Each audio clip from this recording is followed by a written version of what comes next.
immensely proficient team in the US over there, and it's great to be part of this international event.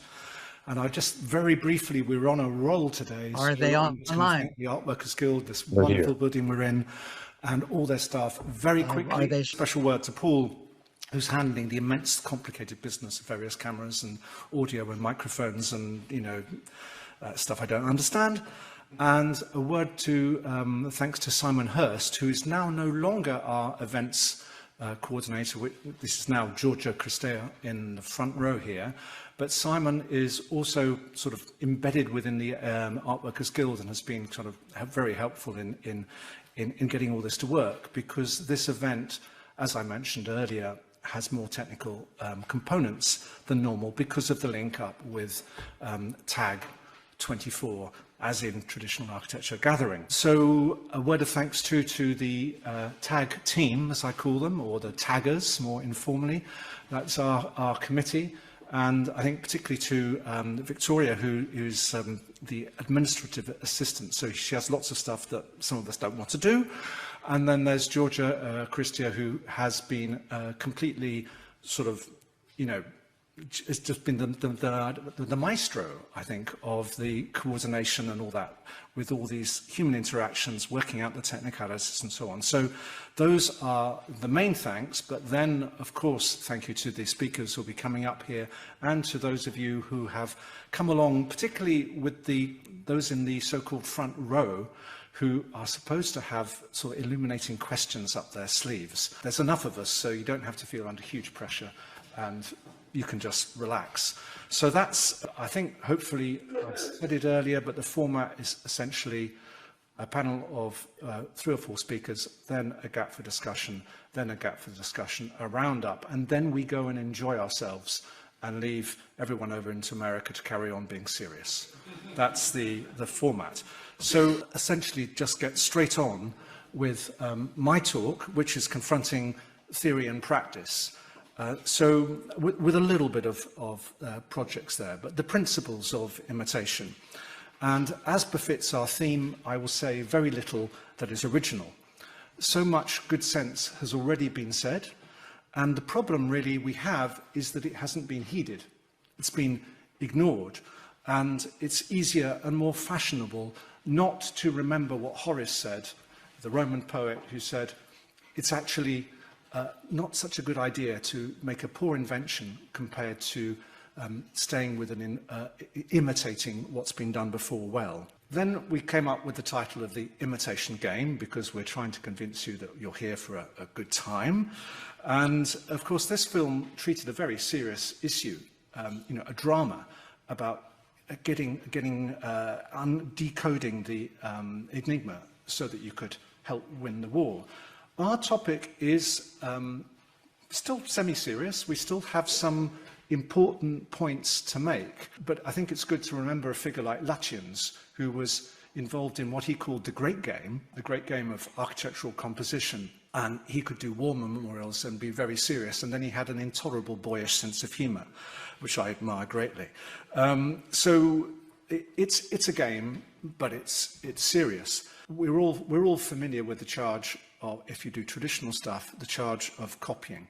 So pastiche, copying, nostalgia, and so on. You know, we need to remember that we have, let's say, things on our side. Sorry, I'm getting lost already, which is very strange because, oh yes, I should be reading my script. So the points that, I think something's gone out of order, that's what it is. So, yes, I was supposed to be here, and this is supposed to be, if I stick to the slides, it'll be easier. This is basically saying that imitation is not the same as copying. Okay, they're often sort of elided, but the thing is that imitation is quite a wide, elastic and subtle concept, and copying is just a subset there over on the left.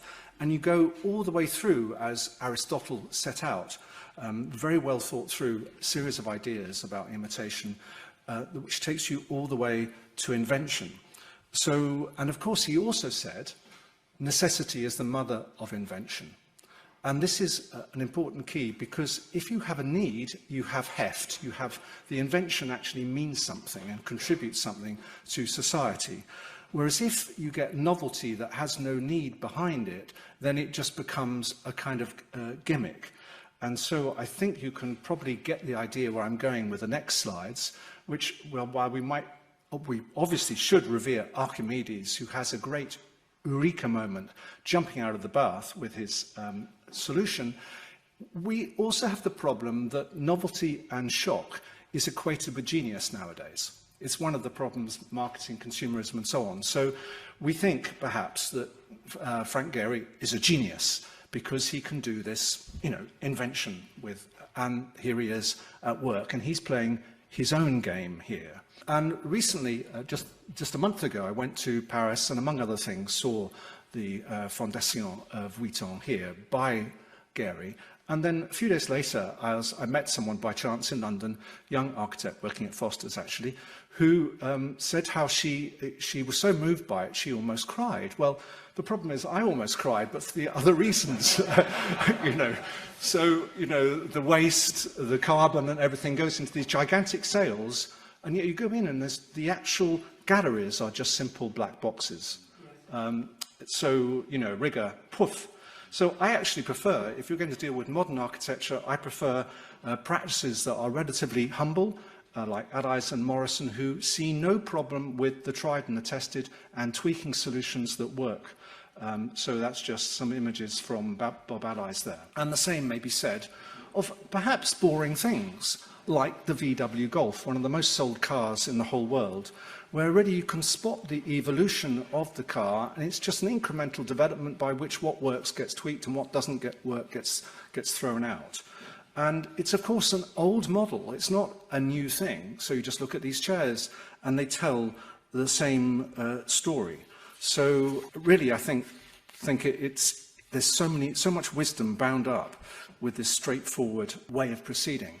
But of course, people will decry this kind of attitude as old-fashioned or just something you can't do. But it's always kind of strange that us architects are put in this position when, say, a classical musician or a chef or all kinds of other people will be actually applauded for maintaining local and regional traditions and sort of, why do so many of us prefer Italian food that is actually relatively boring compared to some stuff that we might get at McDonald's or whatever. So, and the Rolling Stones, of course, riff off Muddy Waters et al., shamelessly, and everyone loves it. So we're in a bit of a pickle as architects. Anyway, to move on from, we won't talk any more about the modern condition. From now on, we're just talking about what is great about imitation or how to use it.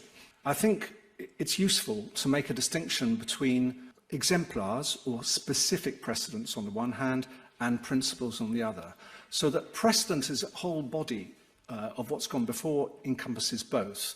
And you can choose which way you go. And of course, they're not either or, because you can look to particular examples while also thinking about the principles. And in certain contexts, copying, which is, remember, on the left side of our invention in imitation diagram, can be pertinent and justified. And so for various factors in the 18th century, you have the Greek revival sort of combining with Enlightenment culture, and you get a copy of the Athenian monument of Lysikrates appearing in Shropshire in 1770 or whatever. And this might be rather strange. But of course, there is also an element of pleasure in this, because Stuart, who would have drawn the original monument, would have been enjoying his memories and all of that while producing this, and it would have been enjoyable to his patron. And this reminds us of something else, that imitation is not just about learning and progress and using the tried and tested. It's also about memory and culture, because if we connect with the past, that life is more meaningful, and we can have more conversations with others. And by connecting with the past, we're implying we're going to do the same in the future. So it's all part of a continuum. But my own interests, I should say, are very much tied up with antiquity. And in antiquity, Greek and Roman architects hardly ever copied in that way that we've just seen Stuart do in Shropshire. Occasionally you will find a monument like the column of Marcus Aurelius on the right copy the column of Trajan on the left, while adapting it and improving it and critiquing it. But this is very, very rare. For the most part, Greek and Roman buildings were sort of generated from principles, and they were widely understood. And the Vitruvian Man, here represented by Leonardo da Vinci, is a sort of classic example. 6 foot wide, 6 foot tall, bisected in the middle by a 3-foot line right at the naughty bits and the junction between the limbs and the torso, you understand. And then the navel is splitting the body as 2 to 3, which means the distance between is 1 to 10, and so is the hand, and so is the face, and so it all kind of makes sense, is part of this sort of a cosmic. So, sorry, just to say that there are Greek metrological reliefs in stone that tell you that this is not just an idle concept. And there are statues that obey these principles. But of course, statues look different because their hands and faces and various characteristics, their poses, are different, and people are different. It's quite obvious, really, when you think about it, but we all share the same DNA and so much else. So there is the paradox of sameness yet difference, which is one of the most sort of not commonly understood aspects of imitation that I think is possibly the most important of all, and runs through classicism. And in my own work on the orders, I've probably done this in another talk. So basically, there is a method there in with semi-standardization and coherence and proportional coordination, along with variety in things like Roman Corinthian columns. And then you can prove it quite easily because you look at these capitals there in that grid, and there could be many more. Just see how different they are. They're Greek, Hellenistic, Roman. They're canonic, composite, and deviant, if you like, or variant. And yet all of them fit the same simple rule, 1-to-1, rather like Vitruvian Man. The width of the capital on the cross-section at the top there in red equals its height. And that goes right across production, say from Greek to Byzantine. So when someone like myself or my practice of Polydorus architecture comes to doing a building like this one on the right, I would go, let's just get a piece of paper out and do it from principles and memory and what one's learnt, without going to look at a particular example. And some people would say, well, why waste your time when you can go and get the example? And we can have a debate about this. Personally, I quite like getting the principle and then seeing what comes up. Then you compare it with the other guys, so what's been done before, and then you tweak it and you try and find something that is going to work, maybe, in that sunlight or whatever. And the same with the plan of the building. The main building, which this forms part, is, you could generally call it Palladian-ish, but we wouldn't take one of Palladius Vida's and then sort of amend it. You start with a grid, you build it up, there's context and function and all kinds of things, and you come up with a plan and an image, and then all this work goes into trying to soften it and nestle it into the landscape. And one of Victoria's images with watercolour and graphic renders all at the same time. And this ends up being the result. And the kind of things that I like playing with, actually this is an out of focus side, so we can move on, but basically playing with symmetries and asymmetries, alignments, non-alignments, you get a more interesting result. Well, I think you could just about make it out, but here's the typical 3/3, but this is 4/3, and that's 3/2. And the point is that they shift and align when you see them from different angles. And it gives the building a dynamic quality. And that's what someone like myself learns from the Pantheon. So in a way, it's a Pantheon-inspired building, but it looks nothing like the Pantheon. And that's drawings did to sort of work these things out. So similarly, that vault, necessarily shallow to fit in there, It may remind you of a vault by Soane or Schinkel, but that wasn't the source, because it's just been decorated according to what we of the team worked out about Roman wall painting principles. But then, of course, with all this talk of high elevated principles, there is also some copying, and none of us are the most brilliant figure painters. So when designing this 500 meters squared of wall painting alla Romana, we have to borrow. Right, so you go to Pompeii and you borrow, and then you pass the information over to the painters, team of 6 painters in this case, and then they will do their own version. And then to conclude, really, a little look at a sort of different kind of copying by a little game we had with the work of Adolf Loos. Now, this is the Loos building, so-called in Vienna, and it's kind of straddling the modern and the classical. And there's the similarly iconic bar, the American bar, but also called the Loos bar, which is in the same city. And this is about the same size as the project we had to do, which is an installation in a marble fair. But we thought, as in the spirit of emulation, to go one better, by which I mean that the marble coffers, in their turn inspired by the Pantheon, became made out of one sheet of marble and became translucent, and then you get the backlighting, and that's the result.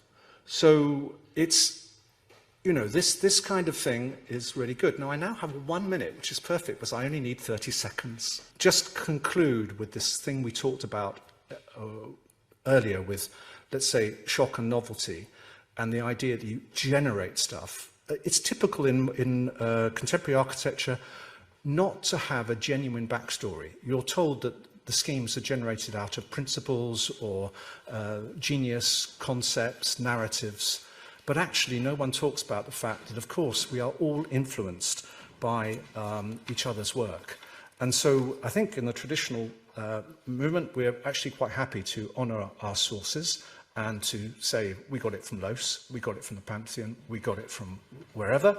And on that note, I would just like to say, these are some of the books that I've been using, and I recommend them to you anyway. Well, actually, the top left is just, I think, a YouTube cover, so you can get your Aristotle via YouTube as well, or you can work through some of these texts of all the way to the most recent, which is written by the gentleman in Edward McParland, who's graced us with his presence today. I'm so pleased. And he doesn't have imitation in the title, but it is the title of chapter 2. And then a mention just to lead in possibly to the next. I'm setting Ross Sharp up to a fall here. You see, there's the word pastiche there in the book by Francis Terry. Now, is Ross going to be doing pastiche or not? So, over to Ross, who's the next one in this role in the imitation game.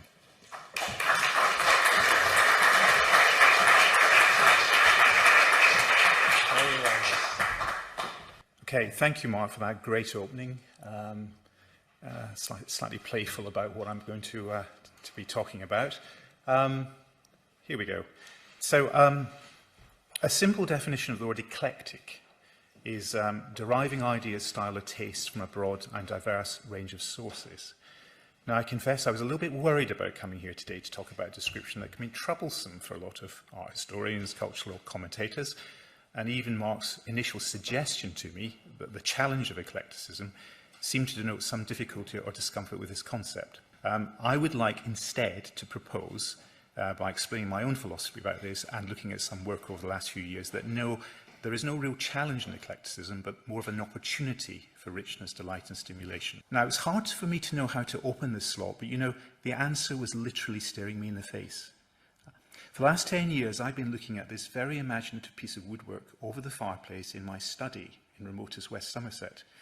It's an oak overmantel, and it's confirmed as a genuine 17th century piece. At first I thought it was Jacobean, but I now think it's a bit later and probably dates from between 1625 and 1640. I was slap bang in the middle of the reign of Charles I, a monarch who we might normally associate with the likes of John Webb and Inigo Jones, and the very earliest of the Palladian revivals in England.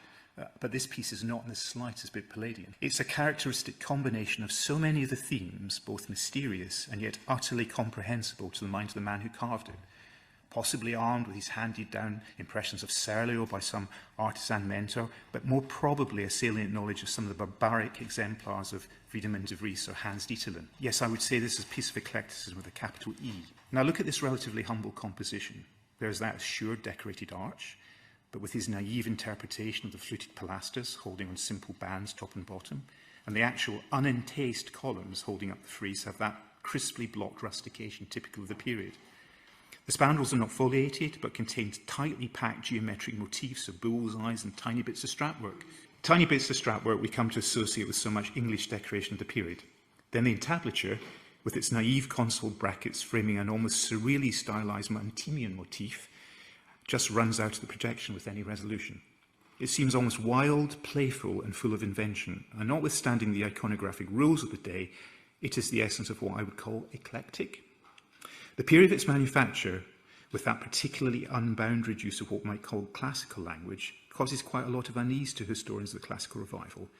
Yet there may be just as many original 16th to 17th century pieces like this around the country as there are politely and correctly proportioned fireplaces following the manner of a Gibbs or a Payne or a Robert Adam. This fact has always fascinated me. And what was it about the mind of that slightly unrestrained, more eclectic Caroline carpenter who made him so intensely comfortable and assured about using such a diverse range of ideas? Was eclecticism such a challenge to him, and should it be for us? Our built architectural projects over the last 30 years or so are, I suppose, the result of some cross-pollination between memory, interpretation, small but precious fragments of knowledge, and the great enjoyment of the creative process. I'd like to think that all of these influences have colluded in some way to produce work that is eminently picturesque but undeniably eclectic, albeit in quite different ways. We've always been compelled by this country's very peculiar native and material-based design traditions, which I believe have been instrumental in the formation of an eclectic vocabulary. We've also found the sheer madness of so many of the country's delightful and wonky reworkings of an indigenous vernacular tradition almost as enjoyable to look at as its taking of more archaeologically correct sources of design and subverting and corrupting them in remarkable ways. So in describing a few buildings here, I apologise in advance for our own, someone might say, very deliberate attempts at a picturesque eclecticism. And the first project I'd like to show you has some resonance with that overmantel in my home. Yangu is a Cotswold practice. We are very fortunate in working in one of the most beautiful corners of Britain, surrounded by glorious building stone and some of the most charming buildings in the land. An architectural tradition here blossomed as a result of the wealth generated by the wool trade between the 15th and 18th centuries. So mindful of these localised material and design precedents, I began to design the substantial new house on a bucolic site on the edge of an Oxfordshire village. Now, originally the client had wanted a classical house, commissioning schemes from some eminent British architects, but pressure from the Conservation Design Officer about the appropriateness of this type of building made us rethink the design and imagine a house which took its cues from the Cotswold tradition. Gables, bands of mullioned transom windows, accurately detailed finials and chimneys. But there are more elaborate parts of the building. In the doorway, you can perhaps see the way that the Northern European pattern book tradition, so widely apparent in the prodigy houses and many smaller manor houses that proliferate in this part of the world, is incorporated. Yes, in a sense, these are our reworkings of an already reworked language, but the house does have a very distinctive historicist spirit, which alludes to another Cotswold tradition, that of the real arts and crafts of Barnsley and Jimson in the early 20th centuries. So maybe indeed it is an eclectic composition. Here's another fireplace. It's a little architectural arrangement in its own right, a stylised construction which combines Baroque and neoclassical elements and creates quite an exuberant atmosphere in the hallway of this new house, which was designed about the same time. It's quite a well-known design of Yangu's. It's very Cotswold again, but in a later 17th century double-pile tradition.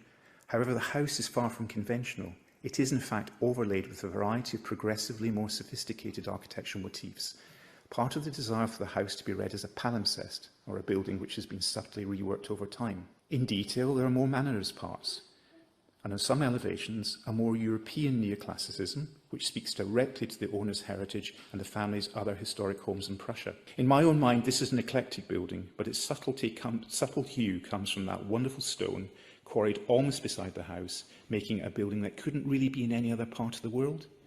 It is very English, yet it has no real parallel in the country. Now, stone is a wonderful, very durable and extremely sustainable material, and throughout the UK, we have used stone extensively in many of our buildings which look historically conventional, but are in fact much more eclectic than first reading. Here's the front porch frieze. The iconography is modern, and the representations on the paterae are uniquely pertinent to the owner. The wing radiating off what appears to be a straightforward new house in the English Baroque style of, say, Smith of Warwick, contains references to a more abstract neoclassicism in the incised geometric decoration. In a new house in the north of England, which uses a sandstone instead of a limestone, the porch has the crude sophistication of the early 17th centuries, with a flavour of the mighty Lutyens in his liberal use of classical detail, which was part of his eclectic high game. On occasions, we've taken our love of late 19th and early 20th century architecture and created very special small buildings, like this new music room in Worcestershire. The eclecticism here is in juxtaposition, defying opposition from the local design officer, and with a client whose extensive knowledge of British design, furniture and craft of the period was exemplary, we designed a structure which attempted to distinguish itself completely from the 17th century hunting box that's attached to it in everything but the beautiful handmade imperial bricks. The references here are to be spotted. The architecture of Philip Webb is fused with oblique references to Mackintosh, and in the interiors, the reverence for simple, craft-based motifs and the availability locally of the finest building materials and craftsmen actually creates a space of unity and tranquility, a different kind of eclectic experience. Yangui architects have been very lucky to have some remarkable clients. Few, however, can own one of the rare survivals of a substantial house by one of the country's quirkiest and most influential pattern book designers and architects, Batty Langley. So here's the twist: to build a new dower house on an estate which itself might take quotations from an early 18th century purveyor of even older antiquities. This new house is thus one of the most obviously eclectic, and it's the greatest delight to us that within its walls is now contained an original copy of the Langley tome we were given to study by the owner. Although a fragment of an older 18th century barn remains to one side, it is an entirely new house which juxtaposes a more restrained and conventional new villa, with its polite wide eaves and fine glazing bars, with a little castellated centrepiece containing the new principal staircase connecting all parts of the interior. The detail is our homage to Batty Langley's innocent Gothic language, but it's not a literal representation. It is more of a mood, and in this respect matches the entirely mood-provoking reaction of the Georgian mind to the world of Horace Walpole and his contemporaries. Now, there might be a room full of classicists here, and I apologise, but before I go on to talk about the Oxford project, I'd like to show you another building which entirely embraces the material tradition of its setting, and also an interesting genre in this country's architectural and stylistic development. 50 or so years after the innovative yet naive and slightly errant visions of Batty Langley and his disciples, this country had become very enamoured with the picturesque movement. Indeed, the scores of pattern books which were published on the subject of lodges and garden buildings started a real trend for what we now refer to as the cottage ornée movement, and the word cottage is not always a particularly accurate description. Here in the banks of the River Test, we imagined a house in this manner, and indeed the Gothic elements are all there, along with the carved barge boards, exactly as one would see in the work of Loudon or Robinson or Plaw. But this is a house which also reads as a palimpsest, a building which has grown over time, with elaborate bay windows facing the river, curiously baronial tower, the Edwardian loggia, all perhaps conspiring to evade a true date for the house. With an interior convincing as a whole by the evocative, almost Gothic and Jacobean detailing of a lot of its woodwork. This is a building where the eclecticism is far more of a temporal variety. Designed at one piece, the house appears to have a history of over 100 years or more. Being asked to design a new public-facing entrance to a historic Oxford college could be a daunting prospect. I was very conscious of all the things that modesty said should not be attempted, as well as all the criticism I could face from onlookers saying, oh, I wouldn't have done it that way. The great joy in this exercise came from the client, Ralph Waller, the college principal, who gave the most perfect brief to design a jewel for the city, and from the brilliantly creative Oxford City Design Officer, Nick Worlage, who dared to defy conventional modernist dogma. Now, it is with a really heavy heart I have to conclude that there would be practically no chance of such a historicist statement being built in the city now, even though we've done a few more discreet things nearby. Harris Manchester College isn't very old. It's one of those 19th century establishments, but it's in a very visible part of the city and has enormous dowdy buildings in a crushing, muscular Gothic style. Much as I love Gothic, I do not love these buildings, which have a scale and awkwardness alien to the city.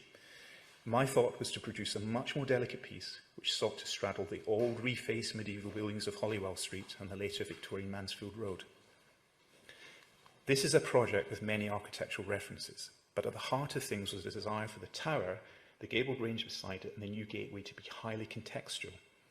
A set of listed buildings were demolished to make way for the project, which I see as a rather personal, slightly reverential tribute to the very tangible, eclectic contribution to the Oxford streetscape by those architects like Thomas Jackson and Basil Champneys over a period of 30 years in the latter part of the 19th century. The tower contains student rooms. It transitions from a strong rusticated base by means of stories defined by cornice details, all faithfully derived from my old copy of Normand.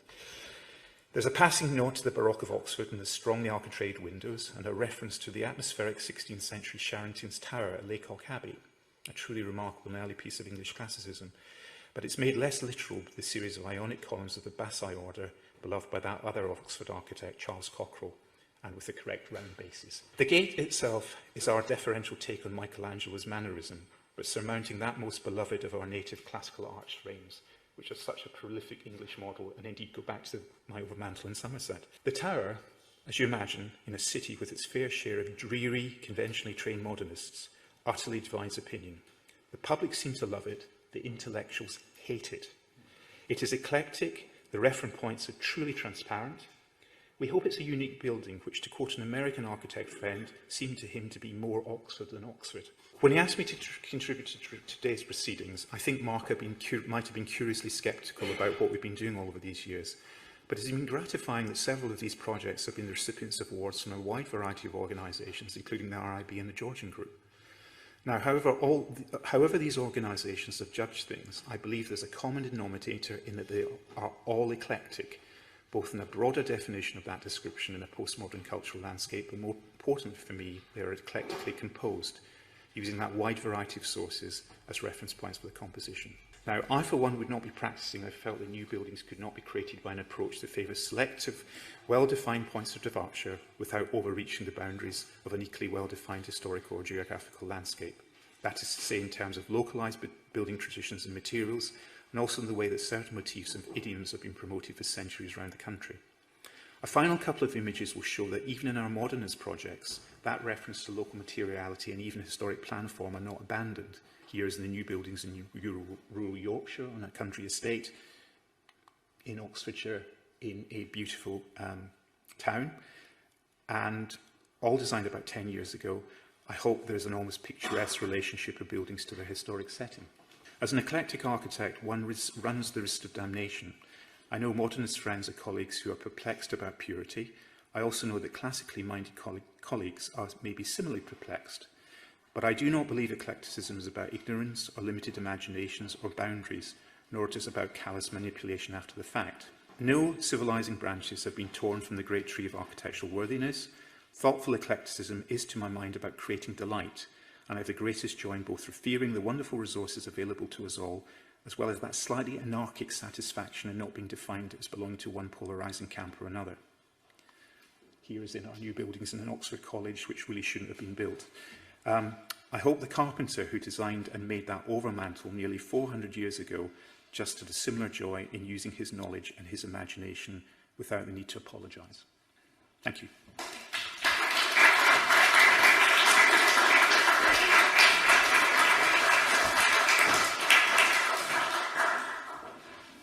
Good evening, everyone, and thank you all, organizers, hosts, colleagues, for inviting me and for organizing this event. We have the first slide. Oh, I have to do that. Okay. There we are. Since our theme today is imitation, I thought I would reflect for a few minutes on what is perhaps the most literal form of imitation, that being reconstruction. The goal of a reconstruction is the restitution on the same site of a valued historic structure or place damaged or destroyed by natural hazards, accident, war, or human stupidity. The aim of reconstruction is to imitate the historical conditions as closely as possible, though there may still be a role for design. I'll suggest some different motives to the practice and show some examples. One of the most inspiring places I know is the Abbey of Monte Cassino on a mountaintop halfway between Rome and Naples. The abbey was bombed by the Allies in February 1944, utterly destroying the church and its monastic complex. The Italian architect, urbanist, restorer, and historian Gustavo Giovannoni led the discussions that resulted in the abbey being reconstructed dov'era com'era, where it was, as it was. The restorers also refashioned the magnificent interior of the church, integrating surviving historic fabric with new paintings and ornament completed only in the 1980s. In Giovannoni's words, the old architectural scheme, reproduced more or less faithfully, can obtain a rich and harmonious effect such as to leave us no longer mourning what was lost. In addition to the strict reconstruction, the architects made a few improvements, including adding a facade to the formerly unfinished front of the church and opening up an arcade to give the courtyard a view of the landscape outside. So while it was a strict reconstruction, there was also a freedom of design to finish some bits that had been left unfinished previously. The historic center of Warsaw, deliberately destroyed by the Nazis, was reconstructed based on surviving drawings and paintings and is now recognized itself as a UNESCO World Heritage Site. A visit to Warsaw, which I highly recommend if you haven't been there, is a moving experience, presenting us with Gothic and Renaissance buildings completed in the 1950s. Nothing removes the pain of loss, but the new center offers at least a partial healing, and it represents an excellent example of reconstruction on a truly urban scale. Dresden, too, is an example of reconstruction as a form of healing. But hundreds of cities and towns throughout Europe have been rebuilt after the wars of the 20th century, and many visitors are probably not aware of how new these historic centers are. Aside from wars, there have also been important reconstructions after fires, such as Windsor Palace, the Glasgow School of Art, and now Notre Dame in Paris.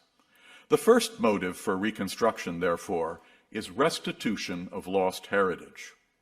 This is not a strictly architectural issue, but a broadly cultural one, involving the values, memory, and identity of communities. In addition to restitution, Notre Dame in Paris reveals a second motive. Reconstruction is an important means of training architects, engineers, builders, craftsmen, and artists in the intangible heritage needed to undertake such work and to keep those skills alive. After the fire, you might recall, many claimed that the reconstruction of the cathedral's roof was impossible because the specialized knowledge, the craft skills, and the oak timbers were all unavailable. In the end, not only was it possible, thanks in part to the compagnonnage du devoir, keeping the medieval crafts alive in France, which for some reason contemporary designers were unaware of, but the project is training a new generation of specialists to join the robust French conservation system, which other countries would do well to imitate, more imitation. The third motive for reconstruction I'd like to share with you is that it returns to us models of durability and sustainability that we can then apply to the construction of new development. Reconstruction of historic buildings that were already sustainable can serve as a kind of reverse engineering to learn the materials, methods, and principles needed to build sustainably again.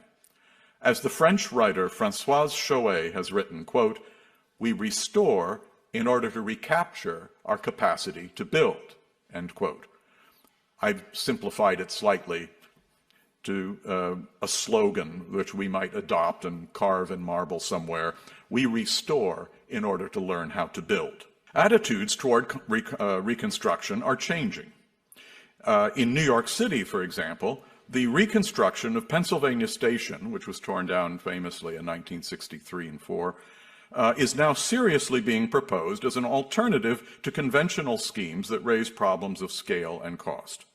While the project has broad public support, the professional community, not surprisingly, resists it. The resistance derives in part from the fear of inaccuracy and inauthenticity. This is not necessarily an unfounded concern. In the 1930s reconstruction of the 18th century colonial Capitol building at Williamsburg, Virginia, the architects in some instances allowed their aesthetic convictions to override the archaeological evidence. Secure documentation, use of historic materials and methods, and a subtle but clear distinction between historic and invented elements can prevent this kind of confusion. A more severe problem for reconstruction arose from the modern movement. Le Corbusier's CEU Charter of 1933 draws a sharp break between the architecture of the past and that of the present, making only grudging room for conservation. Reconstruction runs contrary to the modernist program. Seems pretty obvious. Something you might not know about, maybe a little less familiar than the CEU Charter, is a 1938 instruction to architects and restorers from the Italian fascist government banning the use of historic styles in either conservation or new design, calling it, quote, a double falsification with respect to both the ancient and the recent history of art, end quote. Any work to complete missing elements in style were also banned. New traditional and reconstructed buildings were considered falsifications because they deny the radical discontinuity between the past and the present still assumed by much of the architectural conservation community. The post-war Italian restoration theorist Cesare Brandi denounced as fakes the reconstruction of the Campanile of St. Mark in Venice after its 1901 collapse, and the rebuilding of Trinità Bridge in Florence after its destruction by the Nazis. For Brandi, no building or structure can be reproduced or copied without falsification, which amounts to the application of the standards for paintings and sculptures to buildings and cities. There is also wide divergence between public sentiment and expert opinion on this issue. The conservation of modern heritage is treated as an exception to the rules. The temporary Barcelona pavilion was reconstructed as restitution of its form as a modernist icon, but to my knowledge, no one has denounced it as a fake. Have they? I'm glad to hear it. At least they're consistent. We know what the official documents say. The Venice Charter of 1964, familiar to everyone in the room, I imagine, does outright ban reconstruction at archaeological sites, but is rather ambivalent on other possibilities. Something you may be less familiar with, the 2011 Valletta Principles of ICOMOS, makes an important shift and focuses on the urban scale. Quote, priority must be given to a continuity of composition that does not adversely affect the existing architecture, end quote. That's a much more positive approach. The city is no longer a collection of isolated specimens, each representing its date of construction, but a collective work of art changing over time. Official pronouncements still seek to limit reconstructions to special circumstances, but documents like the Valletta Principles, the Burra Charter, and the Nara Declaration represent a gradual opening. The recent document, Historic England's Approach to Reconstruction of Heritage Assets, properly sets out criteria for evaluating individual proposals on a case-by-case basis. In this more accepting environment, many authorities now recognize reconstruction as a legitimate conservation treatment when the previous state of the site is well documented, there is no danger of damage to historic fabric, the proposal has the support of the community whose heritage the place is, and the damage or destruction itself is not considered part of the cultural significance of the place.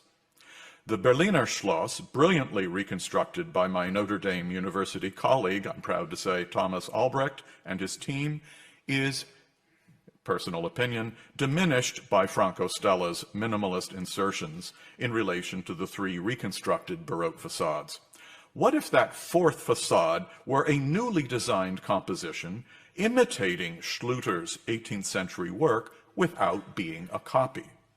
Such a new design, subtly distinguished from the others, would represent a new partnership, recognizing a design element in conservation and a conservation element in design. Gustavo Giovannoni, whom I mentioned earlier, devoted his career to reconciling conservation and the design of new buildings and cities. He argued in favor of the reconstruction of monuments lost to war. fire, and other tragedies for the sake of restitution of heritage, training in crafts, and preservation of models for future building. In an anthology that will be released by Getty Publications this July, excerpts from his extensive writings will be available in English for the first time. I invite you to take a look at this new resource for architecture, urbanism, and conservation alike. And if you'll allow me, I've left some announcements of the book on the table there in front. Please help yourself to any of those. I see that my time has elapsed, so I will thank you again for the invitation and wish you a good meeting carrying forward. Thank you.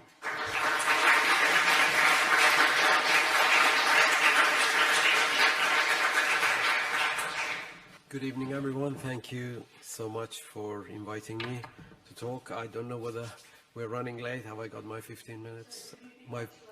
Okay, yeah, sorry.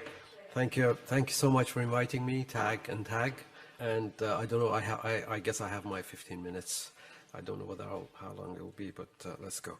So, yeah, I want to come at this from a slightly different angle, kind of trying to justify reconstruction or mimesis in a way, but really from a point of view of mimesis in a sense of representation of the world around us is relevant to all of us as architects, whether we come from a modernist or a traditional or classical tradition.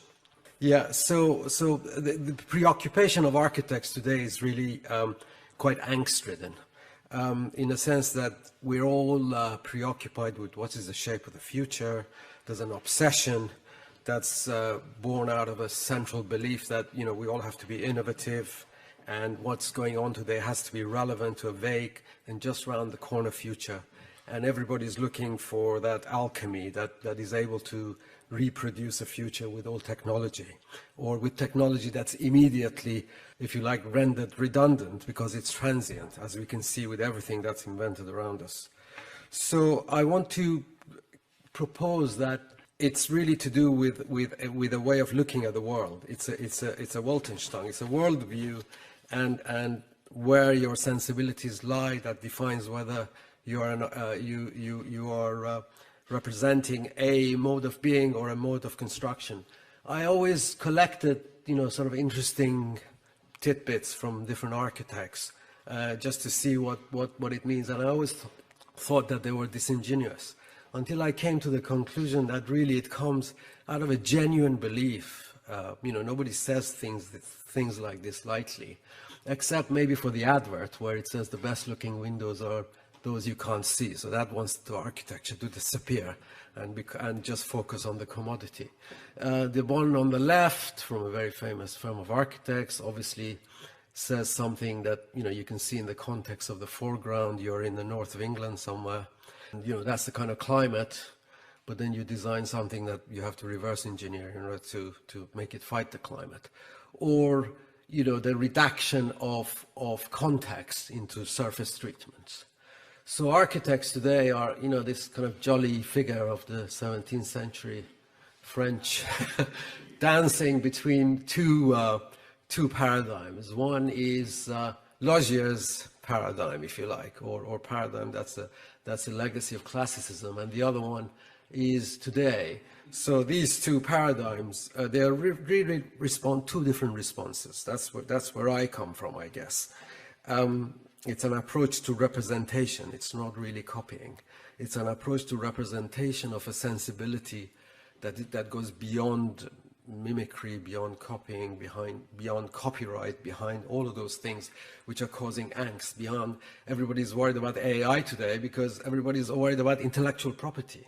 Intellectual property is a worry because once intellect becomes a commodity, the architectural idea becomes a commodity, you have to protect your right, you have to protect your commodity.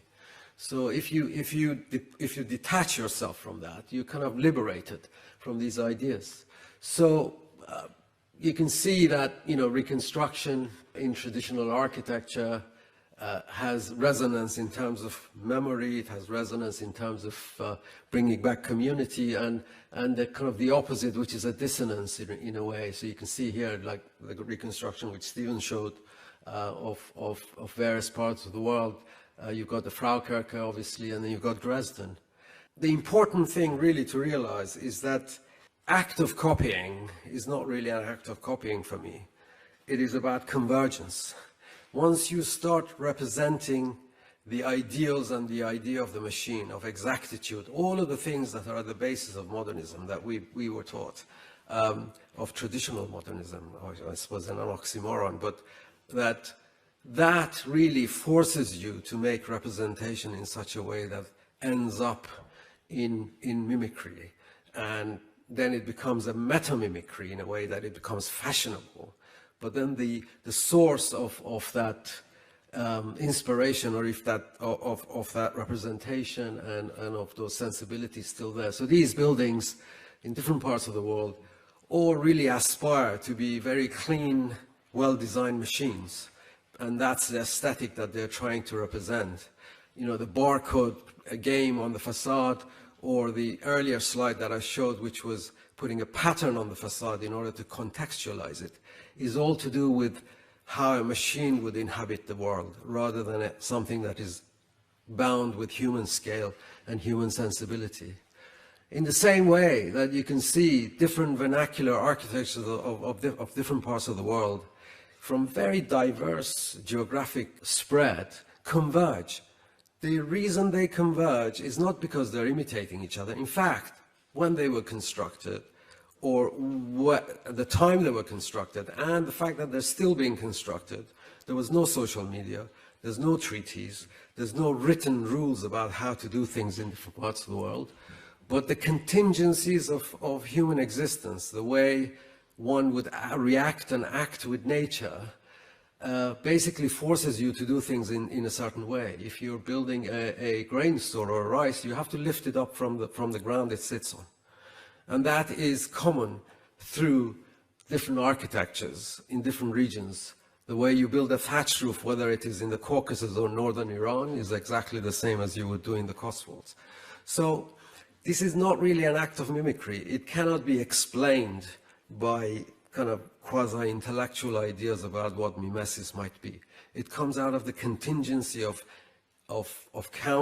counteracting, interacting, and actually struggling with nature, the same way Adobe architecture works in different deserts, in different conditions in different parts of the world, or timber frame architecture you get from the Levant to southern England or northern England, for that matter.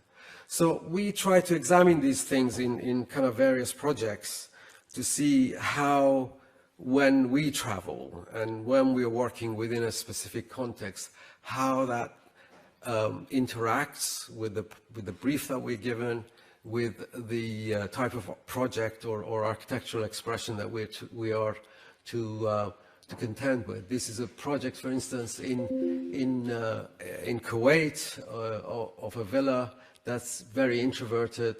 It has a lot of fenestration, but it's not really open to the world. It has what they call masharabiyas, and sits on a plot. It's built out of stone with a cool interior courtyard, and you know, the sensuousness, the solid forms with recesses which almost look like with windows from a distance, give you the shadows, and kind of the interplay on large flat surfaces that you need to have because you cannot elaborate it in the facade with any kind of fenestration. Or a new chalet that we built in the Alps at the elevation of 2000 almost in 1860, where you can't really kind of joke with nature when there's 2 meters of snow on your roof. So it makes you express the architecture. It makes you do things in a certain way.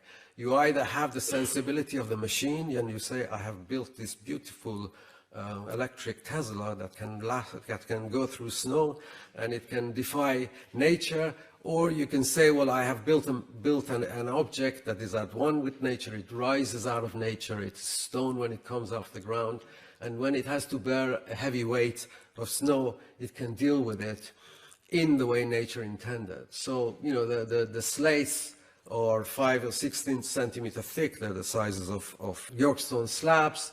And that allows you to that allows the building with the deep reveals or the deep overhangs to contend with forces of nature.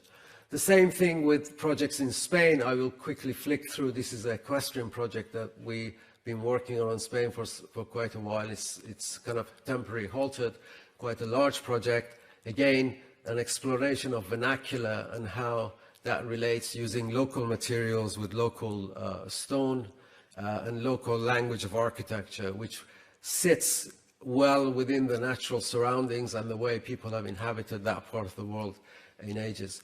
And a project probably in a little bit more detail. This is a country house we found on the island Jura in Scotland, where the main house was a very modest building that you can see, and steadings, which were a series of cowsheds. And we found the ruins, really, and in order to reimagine this as a building, we used the language of the existing building. So that's a view of the building itself as it was finished, and as it sits on the promontory with 2 wings added to the, and that's the original building. And it was extended quite extensively with wings to the east and to the west in the similar language, reimagined of the existing, using the methods and the construction techniques with which the original building was built in stone. And really reimagining how it would have been conceived had it been a blank site with the clues of the existing building. You can see how the weathering of the stone belies what is new and what is existing. And the steadings, which were really a kind of a series of cowsheds, and they would look like this when we got to them in various states of disrepair. And we reimagined them really as a series of buildings that we use as part of the state, using local materials, fieldstone, which was literally found around the site, constructed in load-bearing construction with Harling and various renders. I think my time's up. Oh, I finished 1 minute early. Thank you so much.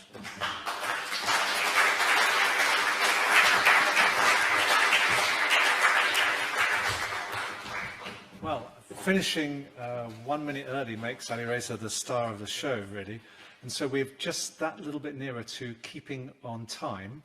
And what we have to do is fairly quickly, those of us who spoke, we move over to there. The camera angle will change.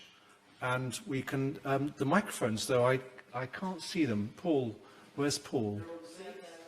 Oh, they're there. Oh, they're on the individual seats. Right. Okay. So all of us grab a microphone, and then you guys out there provoke us with stunning questions. Observations, interjections, denials. We have a problem in the sense that we don't have a moderator that doesn't coincide with one of the speakers. So there's no fairness here. It's just a simple, I think, sort of first come, first served basis. So do we have any observations? I think first of the speakers, is there anything that you would like to say about one of the other talks that you think needs to be said before we engage the wider audience? Well, Mark, I feel a little bit out of order here because I was just saying I feel a little bit out of order because my talk was flanked by 2 architects showing actual buildings they designed, and I didn't show any buildings I designed. I have designed buildings, but I didn't show them. So what I feel obligated to do is to say how much I enjoyed the work that both of these gentlemen showed, and how it ties in with a thought I had earlier today. I spent the morning walking around Bloomsbury, which is a part of London that I've grown very attached to. And just thinking for the umpteenth time, not a new thought, how is it that we've been able to make environments like this all over the world, and yet for the last 75 years or so, we have intransigently refused to make more of them? Now, with exceptions, for example, my colleagues to left and right of me have been making more of the kinds of environments that people actually pay money to go and visit because they can't live in one. I mean, they could live in one, and Many of us are involved in creating new places where people might live that have the same qualities as a Georgian square, maybe. It's one possibility. So I just want to say how important it is that there are people who are resisting the resistance of our colleagues who have a very different vision of the future. Yeah, no, very good point. Thank you, Stephen. So I think we should just throw it open to the floor. Yes, we have a question or observation. It can be anything from over there. Thanks. I think just picking up on that point, what I thought was interesting was how the various talks this evening could be seen as an invitation for the wider profession who perhaps don't have traditional education to a way of opening a door or creating a bridge. And I thought the quote about necessity being the mother of invention could be a starting point, in that vernacular architecture is using generally pre-industrial low-carbon technology to create pleasant environments or habitable environments. Idea of conservation and reconstruction is a way of learning and acquiring knowledge which maybe isn't so broadly known. I thought the idea of eclectic architecture is fantastic because it gives you permission to try out doing some classical architectural forms that maybe you're not formally trained in and not be so worried about getting it wrong. It could be thought from a non-trained architect that there's some magical formula to doing classical architecture, and I think having a way into it allows you to then become better educated and then find the nuances. But to say that it can be eclectic, I think is very welcoming. And then finally, we can become more fine-tuned in our aesthetic judgments. I'm not sure if there's a particular question there, but perhaps more of a reflection. Thank you. I'm handicapped by the absence of a microphone, but I think it's for TAG members in particular. I think it's very much an aim of ours to try and engage more with the wider profession and with the RIBA and other bodies. We haven't. I mean, I think it takes a little bit of preparation how to do this, and actually this event might be a stepping stone. And there are a few people in the audience who aren't actually our usual members, and it would be extremely interesting to hear from them how, you know, what they think. In fact, if I'm correct, you aren't actually a member yet, but by this evening you may be. So I think that we definitely, I mean, as the committee and with anyone else in the audience or just put the word out there, we'll probably send out some communications. We do want to think how to marshal our talents and abilities and messages into engaging more with the wider profession. I think it's a very necessary thing, because I think part of the problem is there is a kind of binary that's been developing of sort of us against them, or modernism against traditionalism. Of course, there are many people who are actually somewhat in the middle and don't have quite the old school aversion to this. I think, you know, some of the, let's say, very difficult conversations you might have in the 80s, 90s and early 2000s are now actually becoming easier. So anyway, over to someone else. Jamal, thank you very much for a series of fascinating talks. I'm not an architect, I'm an associate member here. But so my question is, what do you think that non-architects can do to help further this movement that we are all agreed in, that we want to see more traditional architecture in our world? I get the most difficult question. I think, look, at the end of the day, all of these complicated words, not complicated, but words which are within the profession, and we talk about like eclecticism, modernism, you know, all this is about human beings. It's about the human conditions and a humanist architecture. And what we need to do is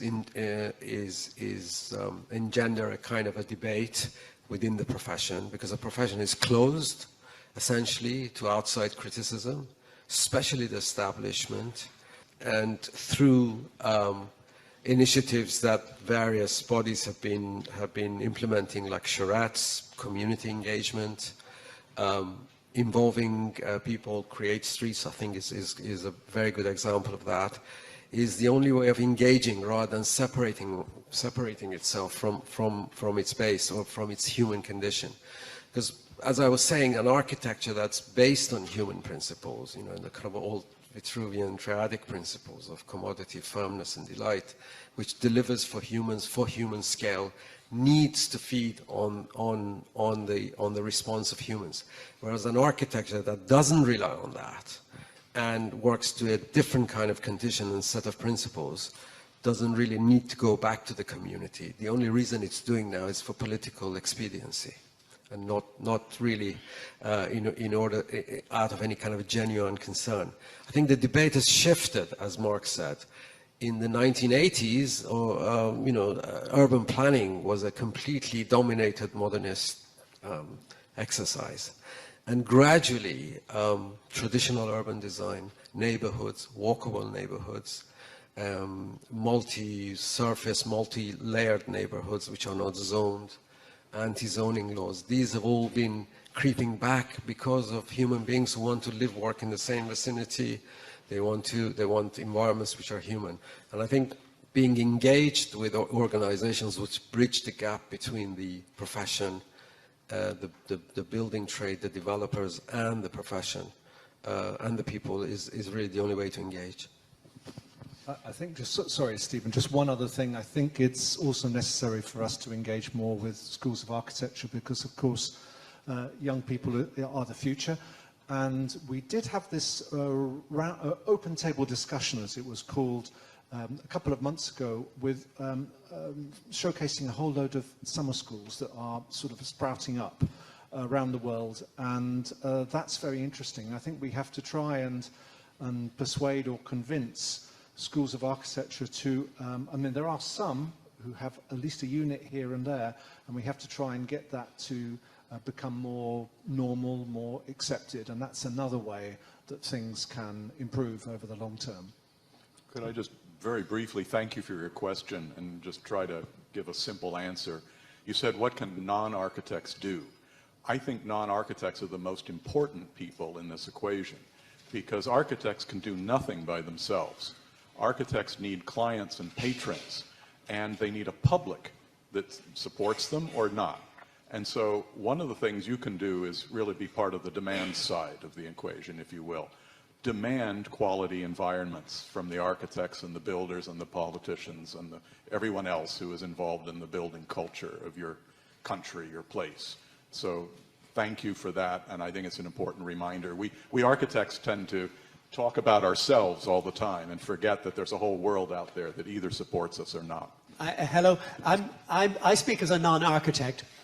I spent 6 weeks in architectural school, and making wash drawings of the Doric order were beyond me. So I got out, and I became an architectural historian, which I think is relevant in an answer to the last question. I think that the architectural historian has a role different simply from the public client who might be involved with comment at the planning stage, or the owner, or giving a brief, different from the profession.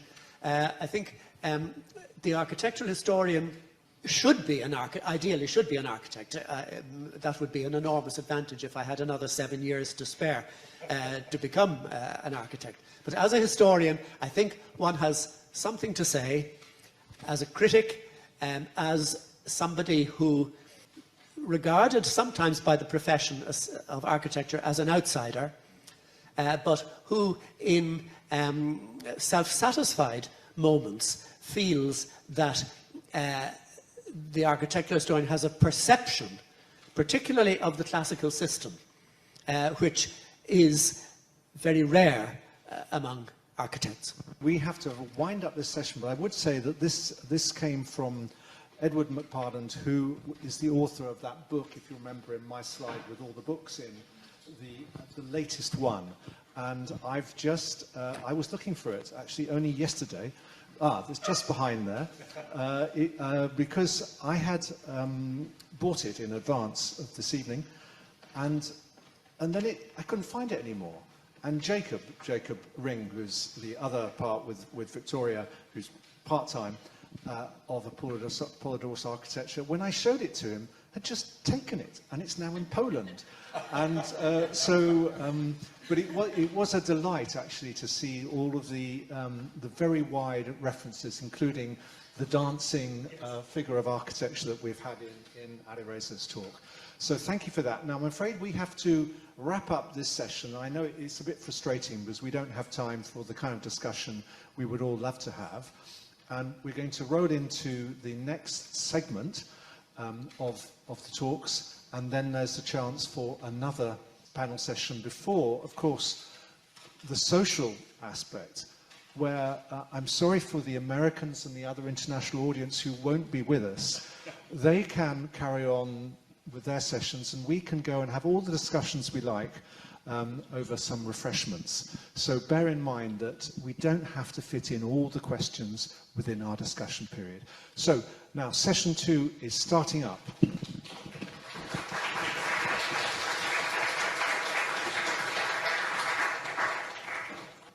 Good evening. My name is Joanna Wachowiak, and I'm delighted to have a chance to speak to you. We all know that the places we love are more than just a mere collection of buildings where we live, sleep, rest, or work. They are full of character and meaning, much more than just some buildings. The meaning that they acquire through their development over time, layering which gives them richness and significance, which goes beyond pure mere aesthetics. When the places we live in become reduced to just the functional form, they often end up being alien and unsympathetic. They make people who live in them feel unhappy and disconnected from the past. And if there ever was a need to justify or support what I'm saying, we should go no further than look at Warsaw, which has already been mentioned. I obviously couldn't resist talking to you about it as I'm Polish. Everybody knows that it has been rebuilt after the devastation of the war, but once you actually dive deeper into what happened, you understand what a perfect example it is to illustrate both the significance of the historic city and also the gift of imitation. Long before final devastation of war, Warsaw and destruction of Warsaw, which happened in 1944, Germans considered demolishing the city in order to substitute it with a much, much smaller town. The idea was to get rid of the capital and build a small administrative center for the occupied territories, which really would become a model city as well as a small transportation hub. This plan has never been realized. In 1944, Polish underground army staged an armed uprising in the face of incoming Soviet army. This was in itself a symbolic act. They wanted to liberate the city from Nazi occupiers, and they did not want to be liberated by the communists coming to them. Obviously, they were unable to win. Russians stopped before crossing the river and watched as the Wehrmacht squashed the uprising. So after 2 months, all the population was moved out of the city. And the images that, again, you probably all know of destroyed city are not simply a document which shows you what had to be done in order to squash the uprising. They actually are a result of a systematic destruction that has been decided as a punishment and in order to squash the soul of the country. So what happened, despite the fact that the Germans were at the time losing war, they organized special teams, which you can see the command structure going all the way up to Hitler. Himmler decided that no stone should be standing. Every building should be razed to the ground. And systematically, 80 to 90% of the buildings have been destroyed. Houses, theaters, nothing was left standing. So when the war ended, it's really not surprising that the idea of rebuilding the city, when looked at from purely economical point of view, didn't make much sense. However, people started to slowly go back to the city. And although they were being stopped at the entrances, it was not possible to stop them. They just came back and started to remove the rubble. Significantly, at the same time, Stalin realized that if he ever wanted to rule Poland, if he ever wanted to have a Soviet or communist government which will be treated seriously, it couldn't happen from anywhere else but from the place which was the capital. So once again, despite the fact that economically it made no sense, he ordered immediate reconstruction. And so, using the historic photographs, surveys, as well as paintings by Canaletto, Warsaw was rebuilt, and it was rebuilt as an act of defiance and victory, but significantly, from our point of view, it was also rebuilt to manifest the desire of the people to reconnect to the past, if not in the fabric of the city, at least in the form which was shaped by centuries of development, going back to the 13th century, by the connection to the locality and the place that Warsaw had next to the Vistula River. It manifested people's pride and something more than just place to shelter. What's worth remembering that while the reconstruction of the town squares and streets has been done to be as close as possible to what was there historically, there was another human instinct which was clearly irrepressible, that of creativity, invention, and desire to respond to changing needs. So the plans of the buildings were actually adjusted so that they responded to modern needs. Things like bathrooms were introduced. Some of the subsidiary structures within the courtyards have not been rebuilt in order to provide adequate ventilation and lighting and decongest the city from a very congested 19th century town. And I think once you understand how important the form of the town is and what meaning it carries, it's not surprising that the same consideration is given to what we do nowadays in our daily practice. When we design new settlements, extensions, or urban infills, our success very much depends on our understanding of the characteristics of the place, how they developed, and what makes them unique, so that when we actually do our designs, we can have them connected to the specific past. We look at historic plots, we try to understand the form in which they developed, we try to understand what shaped them. Like in this example, we looked at the town of Wokingham, where silk trade was particularly important, and it had a great impact on what form the urban blocks had and how the architecture was then shaped. And then we try to use the same principles while designing our extension. We try to build places which are rooted in the past, but also create a base for future generations to come, so that we are on the continuum, giving people good environment to live in.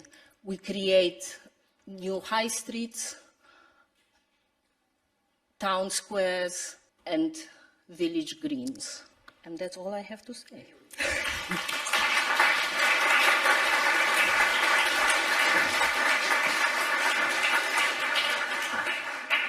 Hello, I'm going to start just coming after such a moving story about Warsaw. I'm going to do something quite wicked and steal Nicholas's story about when Nicholas first, just a response to, when Nicholas was first taken to Warsaw years ago and shown around by a Polish intellectual, and hearing the story, then Nicholas apparently asked his friend of his, so hang on, a fifth of the population of Poland had been murdered, the country's economy had been destroyed, the whole society was in chaos, and you did the largest reconstruction project maybe any country has done in modern times. How did you afford it? This man smiled slightly pityingly at Nicholas and said, Nicholas, that's such a Western European question. And that's true in a way, and yet also not the whole truth, because we see... I thought it was such a good moment for... And that, you know, true in a way, and yet not the whole truth, because we do see, you know, there were extraordinary reconstruction projects around Europe, and it does say something about the sacrifices people will make for the sake of home when their identity is really galvanized. I'm Samuel Hughes. I'm, among other things, a researcher at the University of Oxford. I was asked, at one time, I was the research assistant of Roger Scruton on the Building Beautiful Commission, and Mark and Victoria asked me if I could say something about, you know, Roger and classical architecture and about imitation, and I thought, well, what could I, you know, what fit together? I thought maybe I would say something about this idea of the vernacular, which is very central in Scruton's aesthetics of architecture in particular. The vernacular, what is the vernacular? What do I mean by that? You can use the term vernacular in this way, like, you know, some of you know R.W. Brunskill wrote that very nice book about. Brunskill's using the vernacular to mean like cottage architecture, sort of humble, pre-modern rural architecture, and he distinguishes it from polite styles like classicism or Gothic or modernism or these kinds of... That's a perfectly legitimate way of using it. That's not the way Roger Scruton is using it when he writes about it, not the way I'm using it. I'm using it something a bit different, more like mass-produced versions of polite styles. Like they started, in this case, this is in Copenhagen, I think. They've started with a sort of Cinquecento palazzo architecture or something like that. And then they've turned it into this style that, like, as I say, I think that's Copenhagen, but that could be pretty much anywhere from Oslo to Sofia, pretty much any decade from 1850 to 1914. I mean, if you were a real specialist on European rental flats to be able to tell much more than that. And all those, like, literally tens of millions of buildings that look about look like that, they'll look pretty good, right? It was very, very simple. They took these precedents, they converted into plaster, very simple facade pattern, and then they reproduced it huge numbers of times. Very unlikely to have been architect design. There were a few cities where architect design was normal for facades, like Paris, but most of them, you know, just spec builder construction. That's the vernacular in the sense that I'm interested. This obviously is the most famous English vernacular in that sense, starting from, you know, it was invented by architects in the 17th and early 18th century, based on Palladian precedents, abstracted, turned into this thing that was then reproduced hundreds of thousands of times by spec builders. Not exactly the same, with subtle variation, but with a very, very dependable, reproducible vernacular across England, across the 18th and into the 19th centuries. So the big claim I want to make is that the vernacular has a special place in architecture relative to other art forms. We often write the history of architecture in kind of like the way we write the history of painting, sculpture, music, literature, writing about the great works by the great architects. And it's a perfectly valid way to write architectural history, and for some purposes, you know, that's the right way, and you can write very good art. But in some ways, it can also be misleading. So if you think like the top 100 classical composers probably wrote at least 95% of the classical music that you listen to. unless you have very refined tastes and you're particularly interested in one period or something. Overwhelming dominance. Something like that's true of literature. It's a little bit less true of painting and sculpture, but it's not so far off. And the nature of how those art forms can be reproduced is such that you can really hone in on that tiny minority of elite producers, and the studio art form can be, for the purposes of most people, the whole art form. Like, you probably almost never listen to something by a minor classical composer. That's profoundly untrue with architecture. If you took the 100 top architects, they produce a tiny minority of the buildings that you experience. And they probably produce, the building that matters most to most of us is our home. A few of you here might live in homes you've designed yourselves, so it's a slightly special case. But in general, none of us live in homes designed by great architects.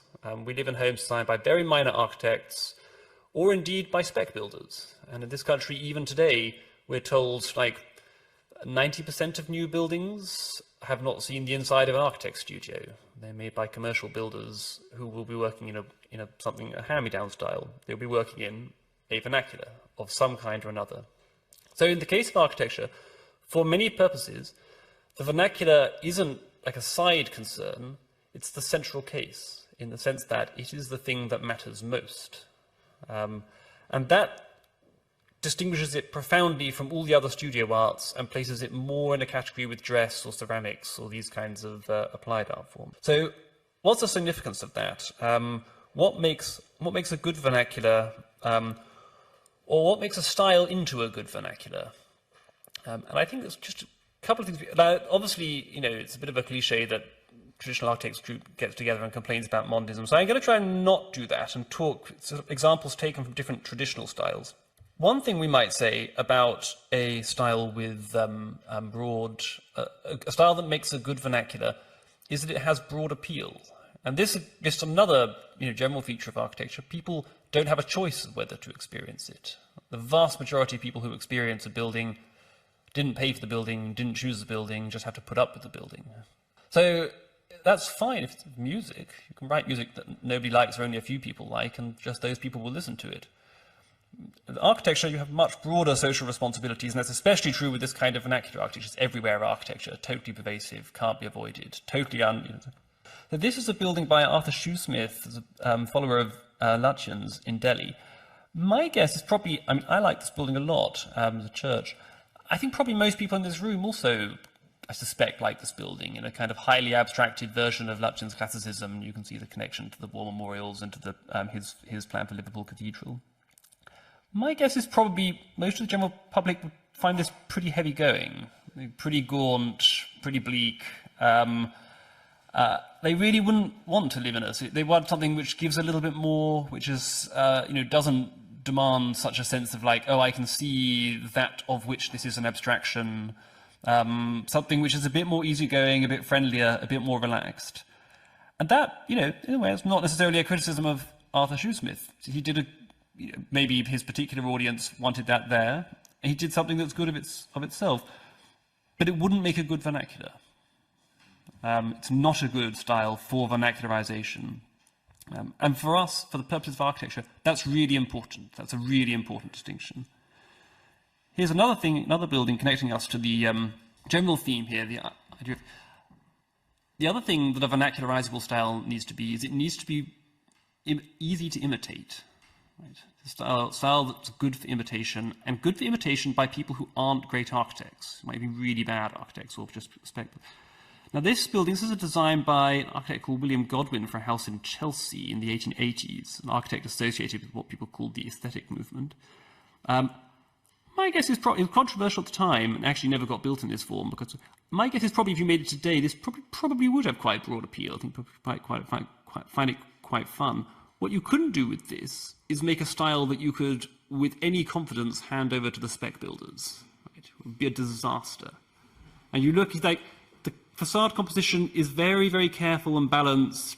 You really need quite refined taste to build something like that. The use of those kind of murals that are spreading across the facade in a way that doesn't clearly relate to the underlying facade pattern, or it does relate, but only if you have quite sensitive judgment about how the weighting of the murals, how the, of the aesthetic relationship between that and the fenestration and the massing, that's something that a very refined architect can do an interesting job with.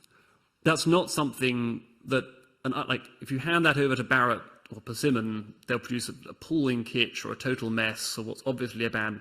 So again, a style which is nice as a studio art, nice as an occasional art for geniuses, is really, really bad for vernacularizable purposes. And that, I think, is one of the sort of background distinctions that we should have in mind. We used to be lucky in having styles that made really, really good vernaculars. And that maybe is the great distinctive claim of traditional architecture. There have been works of genius in every style. The traditional styles of this country made a huge, great mass of things that were not works of genius and were not made by geniuses, but which were still good and which still made good places. And that, searching for the modern vernacular, searching for a vernacular that works for us, that seems like a very key project for us to be working on. And that theme of imitation, in that sense, is totally central to the practice of architecture today. Thank you very much.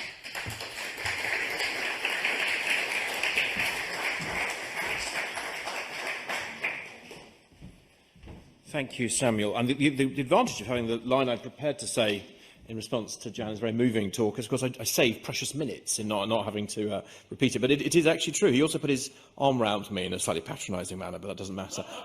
So my name is Nicholas Boyce-Smith. I'm the founding director, now chair of a social enterprise called Create Streets. I'm also chair of the government's new Office for Place.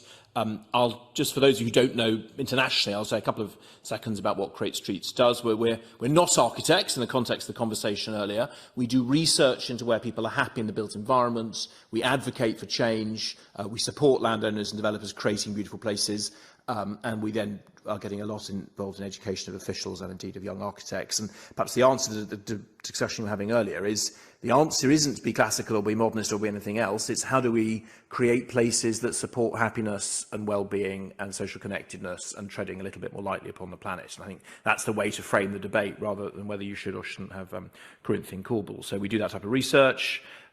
We then try and make that something that officials who are busy and politicians who are busy can comprehend. We use imagery to change the debate. This is some of the visions we did for an expanded Cambridge. And actually, almost by mistake, because I'm not an architect, as I say, I've set up a design studio, almost to fund it and also to bring it to life. So we do master plans for an increasing number of landowners in this country and internationally. Increasingly, we're writing design codes to help empower politicians and senior officials to actually link what's created to what is popular. And we think a lot about how you make places popular. We run lots of workshops. We use lots of visuals. This is some new homes we helped get planning permission for, with overwhelming local support down in Devon recently. We have just written Surrey's new street design code with far more focus on walkability and street trees, and lots of regeneration strategies up and down the road. We've pioneered, well, not quite totally pioneered, but we certainly brought to popular appeal lots of visual preference surveys. We've this is a recent one we did on a viaduct near Birmingham, quite a clear result. We've got another one, actually, quite a prominent one, coming very, very soon. And we've evolved quite a specific and I hope very fair mechanism for doing that, essentially only changing one function in each visual preference that you compare on. And we run lots of workshops. That's one with our friend Francis Terry. And then we've developed our own online portal using, above all these things, let it be known that he holds up his phone, to crowdsource what people like. Our simple visual questions: what's your favourite building? What's your favourite place in a town? Where do you like to walk? Where do you let your children run around without having you feel that you have to hold their hand? We're actually running one of the summer schools that Mark referenced, if anyone is interested, in Sherborne this July. And we're also actually starting to get involved, me particularly, in actually the history of our towns and places, and trying to link some of my work, a long time ago as a historian, with some of our research into where people are happy and why. So in the spirit of Nir Burras setting this off, do buy my book. It's about the history of London streets. Right, that's not what I'm going to talk about. This is what I'm going to talk about in the remaining probably minute I've got left. How do we rebuild our places? It's a theme we've touched on a lot over the last hour or so. And forgive me, I haven't been able to print out what I was saying, so I will have to look at my phone a bit. It's not that something more interesting has come up on WhatsApp. And I'm the son, the grandson, the great-grandson, the great-great-grandson, and so on for about 4 more generations of Anglican vicars. So for the first time in my life, I'm going to talk upon a text from the Bible. I've never done this before, but here it is. For they have sown the wind, and they shall reap the whirlwind. It hath no stalk, the bud shall yield no meal. If so be it yield, the strangers shall swallow it up. and the relevance of that will become clear. Over Easter, ladies and gentlemen, because I'm the father of teenage boys, I've been watching films about killing people, because that's what the fathers of teenage boys do. I've been watching Masters of the Air, which some of you may know is actually terribly upsetting, actually, about the sheer horror, not just that it was released on the poor devils on the ground, but of course on the poor devils who are dropping the bombs. And now that these are real people who did this, not the guys on TV, now that they're only actually a few years older than my own oldest son, I find it almost unbearable to watch, actually. The horror was both ways, not just on the poor residents of Warsaw, but actually on the poor people up above as well. And it does prompt a question, which we've touched on a bit already, which is, how do we rebuild? There is Dresden. How do we rebuild? How did we rebuild the towns? What was the philosophy? What was the thoughts that underpinned it? And I've got a book coming out looking at some of that, which I'm just going to start exploring some of the themes here. So, ladies and gentlemen, we are in London, here in the real world, at 8 minutes past midnight on Saturday, the 7th September 1940. The first bomb of the Luftwaffe's continuous blitz fell at 43 Southwark Park Road, there, just pretty much where just behind where that image is, or sorry, just in front of where that image is, and you can see the house isn't there. It was a grocer's shop. It wasn't actually badly damaged. 14 minutes after that, the very first London church lost to the Blitz, St Cyprian's on Adelaide Avenue, Brockley, was hit. Over the next 24 hours, 843 bombs were dropped on London. This is the working class docks and 2 up, 2 down London. This is actually opposite where that first bomb fell, and unlike that, it is still there. Over the next 9 months, London was bombed 71 times. One of the worst nights of bombing was the 29th and 30th of December. I'm sure many of you have seen this picture. 130 bombers dropped 300 bombs a minute. St Paul's miraculously emerged unscathed, though a couple of bombs dropped in it and didn't blow up, in this famous and slightly doctored photograph by Herbert Mason. On the 16th of April of the next year, one of Christopher Wren's greatest churches, St James's Piccadilly, was gutted. The diarist James Lees Mill, whom some of you may know, witnessed its ruin, and he wrote, "Cinders showered upon our hair, faces and clothes. On all sides columns of smoke sprang from raging fires, the glint of whose flames could be seen above the rooftops, trembling upon chimney stacks. I was reminded of Pepys's description of the Great Fire of London, the most malicious bloody flame, not like the flame of an ordinary fire." There it is, literally the next morning. This is an illustration from an unknown artist in an exhibition we're holding in our office on the bombing of London. So London, large parts of it, particularly the city, were destroyed. Nearly every building between Moorgate and Aldergate was razed. But of course, and now I come back to my text, the retribution was worse. Air Chief Marshal Harris, the head of Bomber Command, wrote in 1941, here's the source of that text, and he repeated it, or similar words to it in his subsequently published book. The Nazis entered this war under the rather childish delusion that they were going to bomb everyone else and nobody was going to bomb them. Rotterdam, London, Warsaw, and 100 places, they put this rather naive theory into practice. They sowed the wind, and now they're going to reap the whirlwind. And I'm afraid poor old Germany certainly did. They dropped 30,000 tons of bombs during the Blitz. The 8th Air Force and Bomber Command proceeded to drop 500,000 tons during the rest of the war. And the destruction of German larger towns and cities is absolutely heartbreaking. 18 lost more than half of their buildings, and Hamburg, Mainz and Bochum lost more than 3/4, and that's, of course, without going beyond Germany. What to do? What phoenix should emerge from the ashes? Actually, I'll hold on that just for now. Now, in London, it was something people had already started looking at before the war. London was seen as too successful in the 1930s. So the Barlow Commission said it should stop growing out and should start growing up. And then war only added confidence to British planners' pronouncements. As you all know, this is the Plan Voisin for Paris in the 1920s. What you may not know, it certainly seems to be less well known, is it was actually funded by a car manufacturer, Gabriel Voisin. And Corbusier wrote, the technocratic elite, the industrialists, financiers, engineers and artists should be located in the city centre while the workers should be removed to the fringes of the city, which is charming. Here's the thing, is that Sir Patrick Abercrombie, the British planner, looking here, I think a little bit like Neville Chamberlain, he very much followed the spirit of this very dirigiste revolution in theory and tried to put it in practice. 5 enormous ringways, dozens of radials, mile upon mile, a quote, of the drab and dreary buildings in between should be cleared away with 500,000 people compulsorily moved to new satellite towns. As always, the poor would have the least choice, ladies and gentlemen. 40% of the residents of the East End were to be transported. A few monuments, a few historic villages, such as Kensington, would be allowed to remain in aspect. The men in Westminster, in Whitehall and County Hall were mesmerised Christ. Now, and here's my point, and because again, I've probably only got about some minutes left. All the world had traffic modernism. All the world grappled with the question of how to manage the motor car and the growing cost of manual labour after World War I. But all of the world had architects and planners eager to start afresh. But what was not quite unique in Britain, but certainly at one end of the spectrum, was how few counterbalancing forces arguing for the maintenance of the street pattern and for the rebuilding and restoration of the buildings that were upon it. This is, ladies and gentlemen, the Chateau of Pierrefonds in France. I visited it almost by chance, actually, last year as a helpful stop-off place on a route. As you probably guessed, it's not medieval at all. It's almost entirely rebuilt by the great Viollet-le-Duc and then by Maurice Audereux. The entrance has a statue, there it is, of Viollet-le-Duc as a medieval craftsman. Now, obviously, this wasn't unknown in Britain. Lots of churches rebuilt. Perhaps the best comparison is the Marquis of Bute at Cardiff Castle. But those are all private. What was different in France was that this was funded by the state.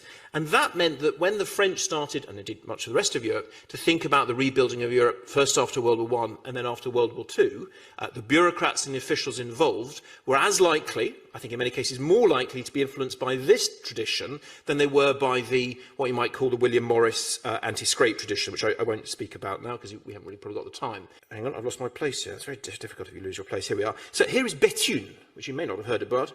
This was the command centre for the British-Canadian Corps and the Indian Expeditionary Forces. It was incredibly badly shelled. About half was destroyed. I visited last year and I'm researching its history. It is astonishing how all the streets were put back, sometimes a little bit widened. Very often, buildings were clearly simulacrums or near simulacrums, but there many more weren't. So you get this glorious composition that both looks to the past and also looks to the future. Here is the Grand Place in Arras.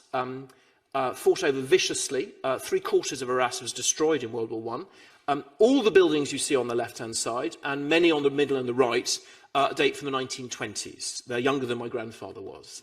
And then the buildings in it. There's the Hôtel de Ville, completely new. Every single building you see in that is about 100 years old. All right, now, let's come back to Britain quickly, and I will end soon. So Britain didn't have the same tradition of state-led rebuilding, or certainly state-sanctified, and thus this is one of the best-selling books during the war, The Bombed Buildings of Britain, by an forgotten architect, largely forgotten, called J.M. Richards. He praised the aesthetic of destruction. The ruins were intensely romantic character. How could such honest stones truthfully be restored? And writers discovered in London's bombed-out rooms a quality that Kenneth Clark, the head of the National Gallery, called in itself picturesque, almost as if you're describing a Georgian folly. Now, weirdly, perhaps not that weirdly, I actually had a copy of this book as a child. My father had a copy, which I used to read. And the picture on the left was always the one I found most poignant. It's of Holland House, his library, one of England's great Jacobean houses, the day after it was hit, well, the house was hit, not just the library, by 22 incendiary bombs. And then on the right is the same room a few years earlier. But here's the thing. Holland House was listed, under the new listing system, not long after the war, as a partial ruin. If you tried to put it back today, you would probably not get planning or listed building consent. The war romance in the ruin actually remains right now all the way through to what has and hasn't been listed. And then I will close in a moment, and that's what links us then back to continental Europe, because the argument against recreation, against restoration, Stephen's brilliant talk, was far more finely balanced in Europe than it was in England. Of course there was de novo rebuilding, in a way you couldn't, dare I say, have the money. It was just impossible to rebuild everything, but it was much more of a mix. So let's come back to the French. The reason I talk to French more than the Germans or the Polish is I speak French and I don't speak German or Polish, so it's easy to do this. This is Caen. I mean, almost destroyed by a combination of bombing and fighting in the Normandy campaign. My mother-in-law's family home destroyed in the rubble, something that before she went down with Alzheimer's, she still, up to a few years ago, found terribly upsetting.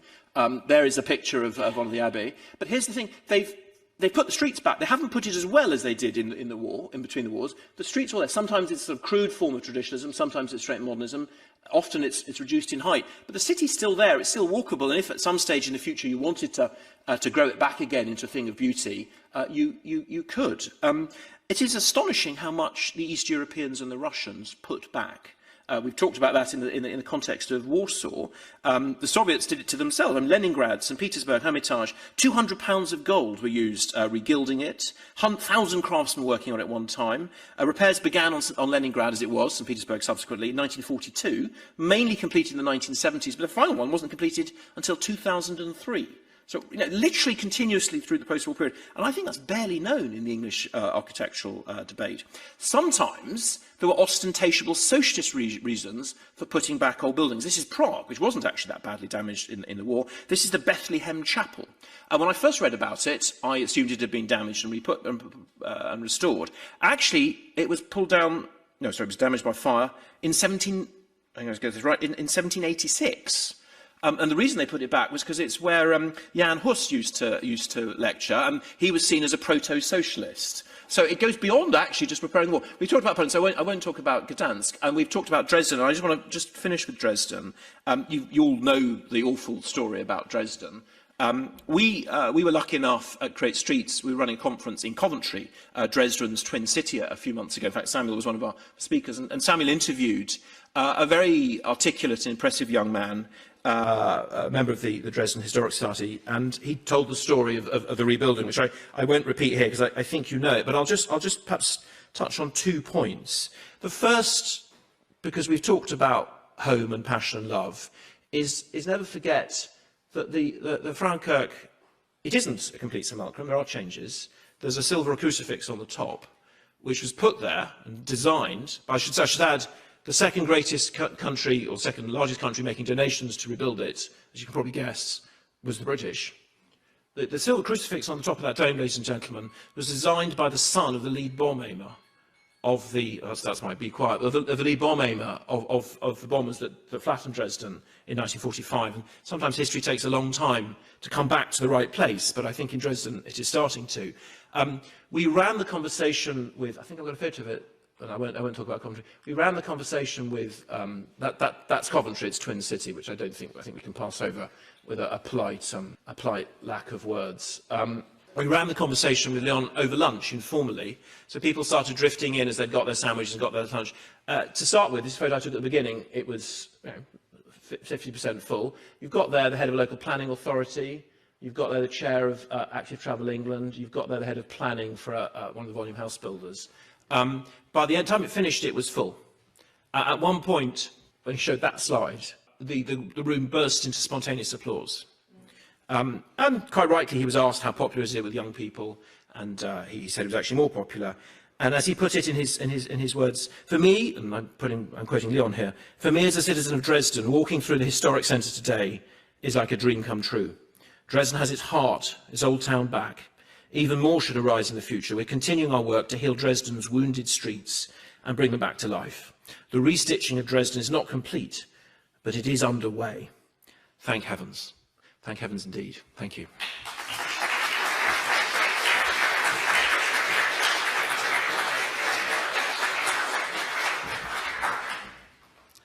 Well, thank you very much to all our speakers. And, the great thing about organising a conference is then you get to learn so much. So, it's fabulous. And they're all so different. And I thought we were just starting off with imitation. And, we got so much more, I think. And so much human content, which I think is really what it's all about. So I should perhaps just say one thing, is that over in tag, as in gathering, the day, if I got it right, is about bricks, right, and durability. And actually, this imitation thing does feed that. If it's like it's the conceptual and intellectual and emotional cement, or it should be really lime-based mortar, that holds all of the durability together. So it's the other side to, if you like, the bricks, as in representing the physical fabric and technique. So we now need the second panel, and this time we have an advantage. We have a microphone spare. So the 3 speakers, Victoria and I will do the microphone. I just want to ask, for me it's been amazing to see all these examples of new architecture, sort of restorative architecture. What are your respective positions on things like, I don't know, soot washing or aging techniques or imperfections in new buildings in a traditional style, sort of blend them into the environment? Well, quite honestly, I don't think there is any need to work very hard. They blend in all too fast. You know, with the way the environment is, it takes no time whatsoever before your copper roofs become green. And the good news is the buildings that are properly detailed stain in a way which enhances them. So that's good as well. So quite relaxed. Yeah, I'd say relaxed would be my word as well. Neither insist upon it, nor am horrified by it. Of the day, since we're going to go on for a drink, but one of my points, I don't know if I actually got in the word relaxation, but I think, you know, we can relax about this whole question of honesty and just claiming our sources and admitting we've derived it from there and all of that. That was part of that, and relaxing about these things. And I think the more that the people who do tradition can relax about the fact that that's what they do, and just engage with people more generally and feel less, let's say, embattled, probably the better. So another question or observation or interjection? Georgia. I would like to note that all those presentations on panel 2 and also Stephen on panel 1 practically are emphasizing the thing that not only the authenticity of the fabric is important, but also other values and significance of the building. So the planners should be more attentive to the fact that feelings, attachment, the social value, the historical value, all those maybe in East Europe are stronger than in the West, and people are much more connected with their heritage and identity. Otherwise, I don't see any other reason for which they don't think so much to cost, but more for the symbolic value of the reconstruction. Do you agree, Joanna? I don't think I would say that they are more significant for people in the East than they are in the West. I just think the response in terms of what happened in Poland, I showed you Warsaw, and there are other examples of towns which got rebuilt. There are other examples of towns which didn't and are not looking as wonderful as what I've been showing, and some of them are heartbreaking. You know, you have a block of flats built in the center of medieval historic places. So I think the problem is that there is a sort of squeamishness which makes it difficult for people to accept that you just copying something that has been destroyed. And I think we should be relaxed about it. I think the value that we are actually getting from rebuilding the environment and recreating something that has been part of our past and allows us to then move on to the future, the continuity of which you talked, it's very significant, and that's important. I think it's more important than anything else. And I know that in Poland, the whole question of how to rebuild is still very urgent. There are places like Elbląg where the new ways of looking at trying to maintain the pattern of streets, but actually worrying about using precise historic detailing are still being lived out as we speak. So I think it's something that we just need to carry on working on and showing people that actually trying to stay connected with the past is nothing to be afraid of. On the contrary, we should promote it, because things that we can learn from the past, we can't just invent. It's too important to forget about it. Yeah, I mean, one remark slightly in that connection. I think we'd all probably... I would say, at any rate, like, historic fabric does have some importance. So the Viollet-le-Duc view was, there's the value of fabric and there's the value of form or appearance, and the quantum of each varies from case to case. And if you're talking about like a prehistoric monument where, you know, it's like, I mean, certainly in a museum and you talk about pots or something, but even something like Stonehenge, like a fake simulation of Stonehenge might not have very much value. It's not actually particularly impressive. It's a particularly beautiful structure. The one really interesting thing about it is that it is extremely old, and so it has a sort of numinosity for us, and it stands for the continuity of human settlement in this country. When we're talking about like Dresden Cathedral, it's a building with enormous aesthetic and architectural value. And then when we're talking about the fabric of a city, we're not just talking about aesthetic and architectural value, but about like whether this place works for the people who live there, whether it's an adequate symbol for them of their community. So it varies a lot from case to case, but it's another one of those cases where architecture is a bit distinctive. Like the case for reconstruction in architecture is generally stronger than the case for reconstruction in lots of other art forms because it has that like such close connection to everyday life, and like a good city matters to people so much and matters to their well-being so much. I'll say a couple of quick things. Thank you, Georgia. Very good question. And I should apologise to Georgia because she only got those slides from me about halfway through this afternoon, and I've made her life hell for the last week. So I hereby formally apologise in public.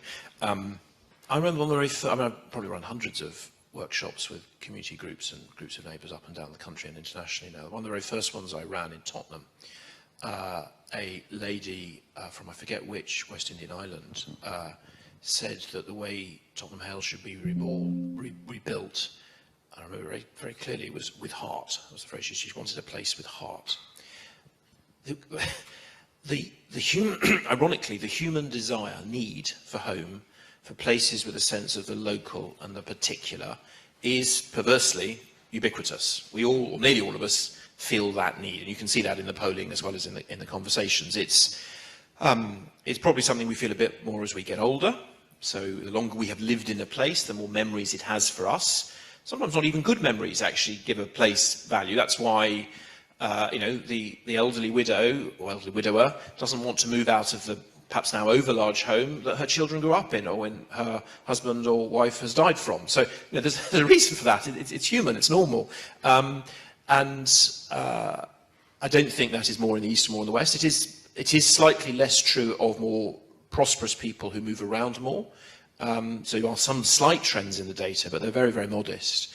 Nearly all of us need home, and the purpose of architecture and urbanism, I only got 2 minutes apparently. I thought I had about 5 seconds. Should be to create them and allow them to grow into the future. Right, and I was just going to interject that I'm not part of the speaking panel, but I think one of the answers to Georgia's question is also the success of business and corporations in Western, well, like Britain and other, if you like, Western countries as opposed to Eastern Europe. And Nicholas reminded us of this with the Voisin plan and the connection with who commissioned it, with a motor manufacturer. And I think just the amount of commercial interest in change and novelty just can't be underestimated. Because, of course, every time you buy a new set of clothes, a new car, a new house, you change things, that is money being made. That is business, and you know that's huge. So, sorry, Victoria, but we did have Ali Reza wanting to ask a question, and can we fit it in before we? We have a question from the online audience. Ah, we have a. Do we allow that in this? In this? Depends what the question is. Is it a good question or a bad question? A good question. Well, I think we seriously don't have the time, with all due respect. Once we open the doors to the online, I'm sure we'll do by all means complain to the management. But I think we can't allow that, because, or rather we could to our own TAG UK audience, because at this point I think we have to hand over and close as far as TAG 24, TAG Gathering International goes, because they are scheduled to restart with their own, with the other sessions, I believe. Is that correct? Yes. So I think if we say goodbye from London to everyone else, and it's been an absolute pleasure and an honour to be, let's say, on show for you guys out there, we'll say goodbye, and then we'll carry on entertaining ourselves over here. So over and out. Goodbye.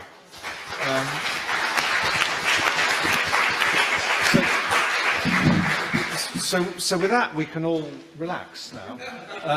So we can either have... Yeah, indeed. They can relax, and we're going back to we can either work a little bit. Thank you, Traditional Architecture Group in the UK. I thought that was a great beginning to where we're at. At the end of each session, we're going to be showing a few of the learning points, because as part of getting the CEUs, you're going to have to remember some of these things. we're not going to be religious about it.